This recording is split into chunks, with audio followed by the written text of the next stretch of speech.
Hey, welcome back into the Arrowhead Addict podcast. This is the halftime show. Not ideal as far as injuries are concerned, and that is what matters in this game. Game itself, um, somewhat to be expected. Defense has so many pieces, so many depth pieces on this Chiefs defense. I knew they would be okay. Offensively, has been a little bit of a mixed bag, pretty vanilla. McCole Hardman's actually looked outstanding outside of that last route he ran. Gabbert looked like he was going deep to him. McCole Hardman wanted to fit in with the rest of the Chiefs wide receivers, right? And said, you know what? I am going to give up on this route. McCole looked great the entire first half. Great hands, a lot of yak, looking really good. But he had to fit in, and what did he do? Ran a bad route. I know folks are mad at Blaine Gabbert. He's fine. He's a backup quarterback. I know everyone's upset. You're not really getting a stud backup quarterback. This is what backup quarterbacks look like. Look at the Jets. Look at the Giants. Look around the NFL. Quite frankly, Gabbert has looked as good, if not better, than Easton Stick. Right? This is what a backup quarterback looks like. In regards to the offensive line, so you got an injury right here. Multiple. You have a head injury for Wanye Morris. Okay. Donovan Smith was already out. He's missed the past few weeks with a neck injury. Not great. Then you have Jawan Taylor. Jawan Taylor steps in at left tackle. Lucas Niang steps in at right tackle. Jawan Taylor going out of the game. Looks like he kind of got rolled up on.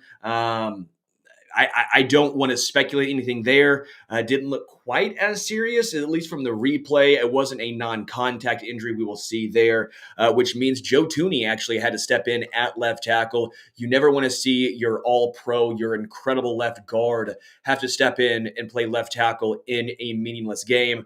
I nominate myself and Matt Connor. We will play left tackle, right tackle, and the Chiefs can kneel the whole time. Okay, that's what I'm proposing. So we're done seeing injuries. I will say CJ95, Chris Jones. Maybe we should just offer up an incentive every single game. While he does not have a sack, he has been pressuring the quarterback time and time again.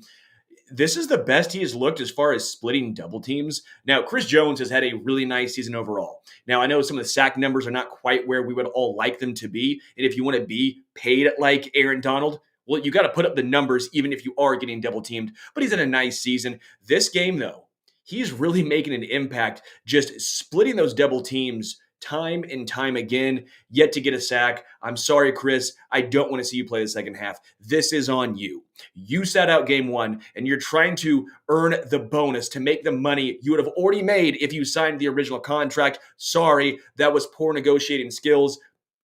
You had your chance. You had the first half. You played a good chunk of that first half. I don't want to see in the second half. I hope he sits. You have seen the injuries pile up for the Chiefs in this game. Sit him down. It is not worth it. Not worth it. Again, going back to Gabbert, I think he's fine. He's what a backup quarterback looks like. I keep seeing it get thrown around here time and time again. Compare him to other backup quarterbacks in the NFL. This is what a backup quarterback looks like. It's not great, but it's not horrendous. In regards to Cam Jones, he has shined defensively, or shown, I should say. I apologize for the misnomer there. Cam Jones has looked great. Number 44, he has been all over the place defensively, in pass coverage, getting after the quarterback. Cam Jones has been a name to watch. Really like seeing him play out there. FAU has been a little disappointing. Now, I'm not going to say all is lost. I've been pumped the brakes on FAU all season long. I would have liked to see a little bit more. Charles Omenihu looked really good on that first drive, forcing the fumble that in turn turned into a rumble from Mike Edwards, 97 yards for the touchdown. Let me look some more at the notes. See, I'm old school. I take notes right here on the piece of paper. Only issue is I'm horrendous at writing. I can't read my own writing. Future Trunks says, let's talk about Justin Ross and Hardman now. Wide receiver 3 battle for next season after Rice and wide receiver to be. Justin Ross made a couple of nice plays. I was impressed overall with Justin Ross in this game. A couple of high throws that he actually had to go up and get in high point, and he brought down. I've liked seeing that. I would like to see it used more in the red zone. Obviously, the Chiefs aren't really getting into the red zone, but that's a skill set the Chiefs have lacked, right? We didn't see that from Justin Ross earlier on this season. Hell, even since he came back from suspension, he's played a little bit in the red zone, and we haven't seen him do that. I would like to see him get more opportunities to high point the ball. I don't think he's going to be a huge impact player overall for the Kansas City Chiefs, but I do think he could be used in a useful role, especially when the Chiefs get down to the goal line. McCole Hardman, again, going back and forth. He's looked outstanding outside of that one play. I think Gabbert saw him run. Looked like Richie James may have been open as well. But he went to McCole Hardman having a great half. McCole Hardman just didn't think the ball was going to get thrown his way. Looked like he just gave up on that route. A little frustrating. I don't know if it's going to be complete either way, but you at least would have liked to see some effort, and we will never know if you completely give up on that route. Khalil Mack has been an absolute game changer for the Chargers. Micah Hayes says, I've been watching Khalil Mack each passing play. Dude is going to kill Gabbert if he gets a sack. Yeah, man. Gabbert has been under pretty much constant duress, whether it's Wanye Morris, whether it's Jawan Taylor, and then even to an extent, Joe Tooney got beat in the 1 snap that he had against Khalil Mack. Mack pushed him all the way back. Mack is really trying to prove a point out there. He's had a lovely season. I know he's had 16 sacks, 17. It's an absurd amount of sacks this season. He's trying to probably hit some pretty impressive numbers in his own right. But yeah, you're going to have some chip help, do something, because Khalil Mack is single-handedly wrecking this game.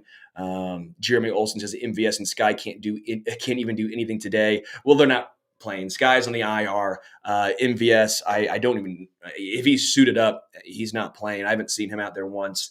But quite frankly, I'm done with MVS. I have seen enough this season in this game to say, MVS, sorry, pal, you're done.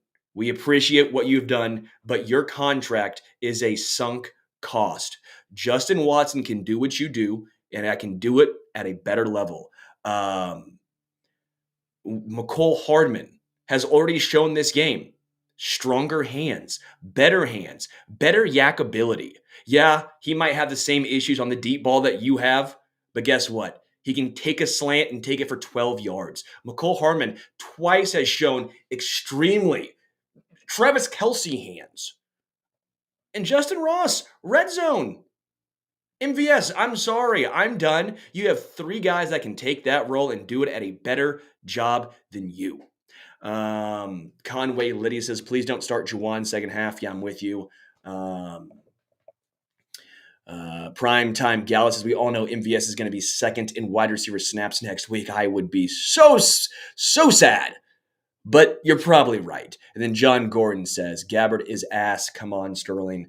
Man, John, I don't know what you expected from a backup quarterback who's been constantly under duress playing with backup offensive linemen with backup wide receivers. This is exactly what I expected. Did I expect him to go out there and throw for 300 yards, 3 touchdowns, and no interceptions? No. If you expected that, that's on you. He's been okay. Now, we can disagree, but again, I think that interception's on Hardman, not on him. He's been fine. Has he been great? No, he's not, but there is a reason why he is a backup quarterback and not a starting quarterback in the NFL. Once again, I think the defense has shown up and shown out. Jalen Watson has been really solid. Jalen Watson, I think, had a 50-50 penalty go against him, right? I think it was a little ticky-tack penalty, but overall, he's been really nice. Joshua Williams has got beat here and there, but overall, I've been very impressed with the Chiefs' defense as a whole. I do want to see what Oladokin has. He got called up, so we'll see Chris Oladokin, I'm hoping, in the second half. Come on now. I'm a Mizzou guy. Doesn't mean I don't want to see what a young guy can do, and that's Oladokin. Hopefully he gets an opportunity in the second half. Again, for the Chiefs, no more injuries. I wish they would just kneel the ball down, do the opposite of a Dennis Allen-led offense, what they did behind their back. If you've not heard that story, look that one up. That's a pretty interesting story there. You see why the Falcons and Arthur Smith was not so happy to end that game. You can see why they were a little upset. They were in the victory formation and decided to run the football. But second half, more Justin Ross, more McCole Hardman. I want to see more Cam Jones. Cam Jones has been great defensively. I wonder if he could be a piece. Hopefully FAU and potentially BJ Thompson. Let's see what they got. Chris Oladokin, I want to see what you have. Everyone, strap in. No more injuries. Hope for some healthy football. Let's walk away with the Chiefs' victory in Week 18. Coming up for the post-game show, it is going to be Matt Verderam and Patrick Allen. Until then, we are out.